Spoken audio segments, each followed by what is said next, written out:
What's up, you guys? ASD Classified here. So a couple of months ago, I watched a video by the internet reviewer Hazu Otaku. She's on thatguywithglasses.com if you don't know about it.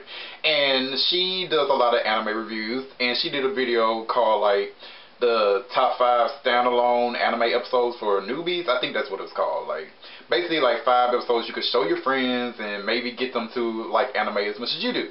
Well, it got me thinking, like, why don't I do a video like top 5 Power Ranger seasons that you could show newcomers who don't really watch Power Rangers and try to get them to love this kid show as much as you do, you know?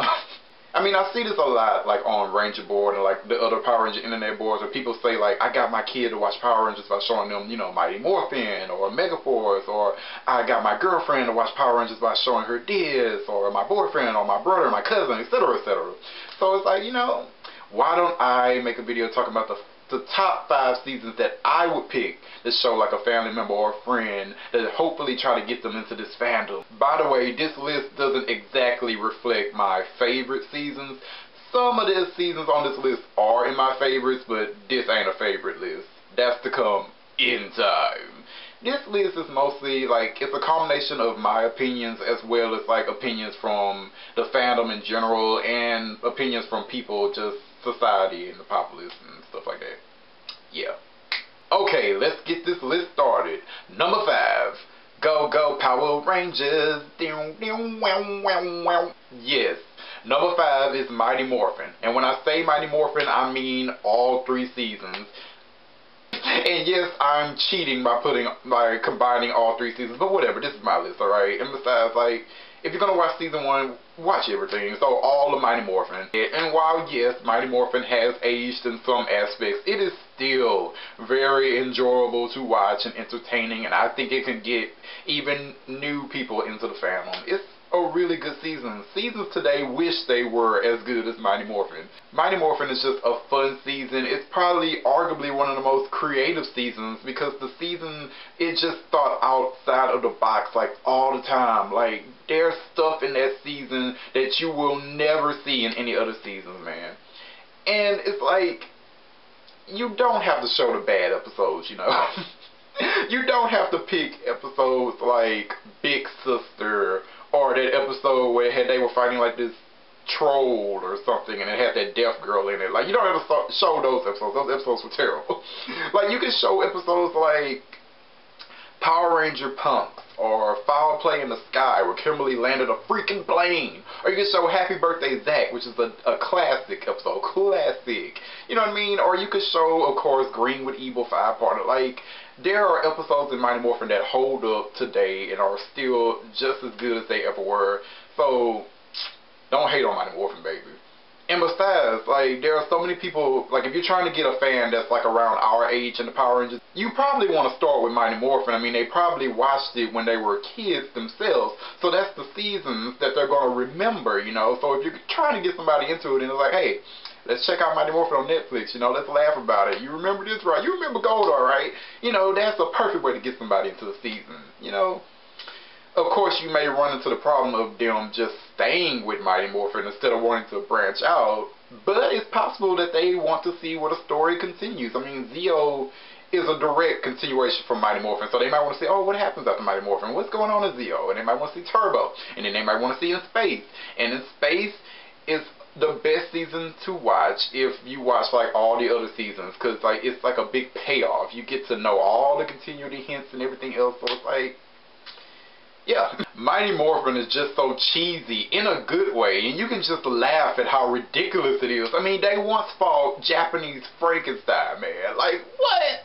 I mean, they once fought a giant rapping pumpkin. Like, what in the world? It's just incredible to watch. I mean, pumpkin rapping, that's all about to happen. Alright, number 4. Power Rangers SPD, Power Rangers to the rescue. Yes, Power Rangers SPD.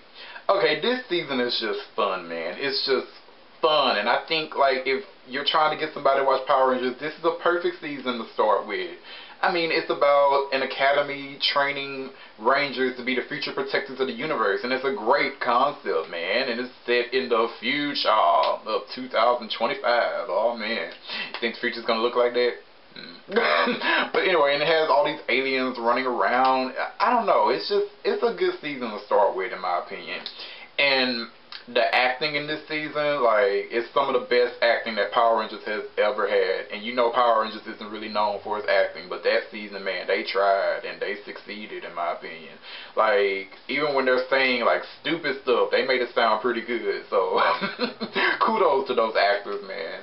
Great. I don't know, I really just feel like it's an enjoyable season. And Doggy Kruger, like, I remember when I used to watch SPD on my TV, and my mom would come in every now and then, like in the living room or something, and she would sit down for like a few minutes just to see some Doggy Kruger, because it's a freaking dog with scales and dreadlocks who becomes a ranger. Like, how freaking awesome is that? Doggy Kruger is awesome, man. Like, his two-parter when he became a ranger, Shadow Part 1 and 2, like, that is one of the best multi-parters in Power Rangers, like, period. I love it. I remember my mom used to always laugh, like, how did he cram his big old nose into that ranger mask? Like, and that's something you can laugh with, like, with your friend or whoever you're trying to get into Power. It's like, it's freaking hilarious. Like, how is he even fitting in there? Like, seriously? Yes, SPD, like, there's a reason that when Mystic Force was on, SPD was being promoted like it was brand freaking new, and they actually got better ratings than the new Mystic Force episodes, if I'm recalling it correctly. I think I am. So, like, I definitely remember them promoting SPD like it was brand fucking new, and that had me dying. And those commercials were sick, though. So, like, seriously, SPD is the season to go. And yes, like, I agree with most of the fandom that SPD's writing kind of fell off during, like, his second half, but I doubt, like, a newcomer is really going to be that bothered by it. Alright, number 3. Time Force, Power Rangers. Yes, Power Rangers Time Force. I think this is a very good season to start off with somebody. It arguably has some of the best writing in the series. And, like, its premiere is really good. I remember watching Time Force, like, for the first time, 11 years old, I believe. And I remember seeing what happened to that Red Ranger. Oh, man.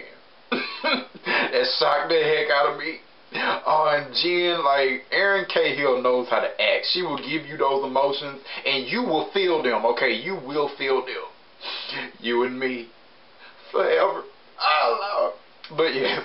It's a really good premiere, very solid, and like the whole show is very drama-centric. So I don't know if your friend doesn't like melodrama, they may not be into it. But I personally like a lot of drama, so it works for me with the whole stuff about Jen trying to get revenge for what happened to her fiance, taking on Rancid, etc., etc. Time Force was really good at, like, giving you all this goofy, funny stuff, like with some of the Rangers, like with Katie and Trip and Lucas. Like, we know how to be goofy, but when we need to be serious, we can be serious. Like, we will give you these serious moments, we will give you these emotions and crap. So Time Force is really good at that.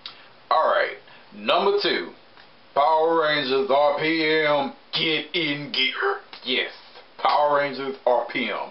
I remember when the season first came out, I just expected it to be trash. I really did. After Overdrive and after Jungle Fury, I thought that this season was going to be terrible. And I remember sitting there watching its premiere, and I think it had like Dr. K's voice talking about, oh, like the Vengeance virus has taken over the world, and everybody's trying to hurry to the last city on Earth. And I remember just sitting there like, yeah, I'm just waiting for you guys to mess this up. And then we get to the scene with Colonel Truman. And he's just sitting there, you can see the explosions like in the shades. And then one of the soldiers came up to him. I don't remember if it was Corporal Hicks or not, but it was the soldier. And he came up to him, and then Colonel Truman said, easy, son. Get yourself together and give me a proper report.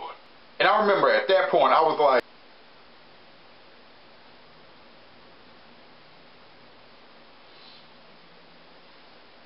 okay. That line, that one line, and the way he delivered it, it was like 98% better than anything I heard in Jungle Fury and Overdrive, and I was like invested, and that premiere was really good. RPM as a whole is really good. Like, it was just an amazing surprise, and it showed me that Power Rangers can still write some great seasons, boy. Oh man, like, it's an apocalypse, basically. It's an apocalypse. The world is ended. The villain has conquered the world, and we're defending the last city on Earth, and all the drama that goes with that is Great watch. Don't pass it up. Alright, and number 1 on the list, Dino Rangers Roar. Power Rangers Skull. Yes, Power Rangers Dino Thunder. Like, man. This season, I feel like it is just the perfect season to get anybody into the fandom. Just perfect. In fact, it worked for me to get one of my friends into the show, man. Like, I just had to say like 3 things. I was like, so, you know Tommy's in it, right? You remember him from when we used to watch Mighty Morphin? Yeah, he in there. You know, Dino Thunder, they have dinosaurs. You know, it's like an updated version of Mighty Morphin. You know that, right? So that will work on anybody who was a kid and watched Mighty Morphin. Just tell them that, they will watch Dino Thunder, and they will see how great it is, and that'll be that. Like, seriously, he watched it, and he loved Dino Thunder, man. It was great. But the thing is, Dino Thunder isn't great because Tommy's there. It isn't great because it's an updated Mighty Morphin. It isn't great because of dinosaur powers. It's great because the writing is great, and those characters are awesome to watch, and it had one hell of a villain. It's just a great season, man. And you don't need to know all the knowledge about past seasons, etc. to watch it. In fact, that's the whole point of this whole list, that you don't really need to know knowledge from other seasons, you know. Of course you don't need to know it from Mighty Morphin because that's where it started, but for the other ones like SPD and stuff, you don't really need to know anything from the past in order to come into these seasons and watch it and see if you like Power Rangers or not. So yes, great action, great dialogue, and it has so many elements from Mighty Morphin updated and made better. Like, how could anyone not really like Dino Thunder? So, perfect season to go with. Alright, so those are my recommendations, and I feel like just to say, like, first, if you're going to try to get somebody to watch Power Rangers, then they have to like, you know, corny, silly, goofy stuff. No matter what season of Power Rangers you're talking about, they all have corny, goofy, cheesy stuff. And no episode of Power Rangers is perfect. Not a one. So if you're going to be a Power Ranger fan, or if you're going to watch Power Rangers, you're going to have to accept that. Now, the thing about Power Rangers is that, like, did you find the most enjoyment out of this episode? And if you did, then it did its job. It's not about being perfect or anything. And if you like corny, silly stuff, then Power Rangers is going to be a show that you can easily get into and like. So if your friend or family member or whatever doesn't like corny, goofy stuff, then trying to get them to watch Power Rangers, it probably won't work. So yeah, do you guys agree with my list? What seasons would you add? If you wanted to recommend Power Rangers to somebody, what season would you use to get them into this great fandom of craziness? Let me know if you're watching this video. Alright, later you guys.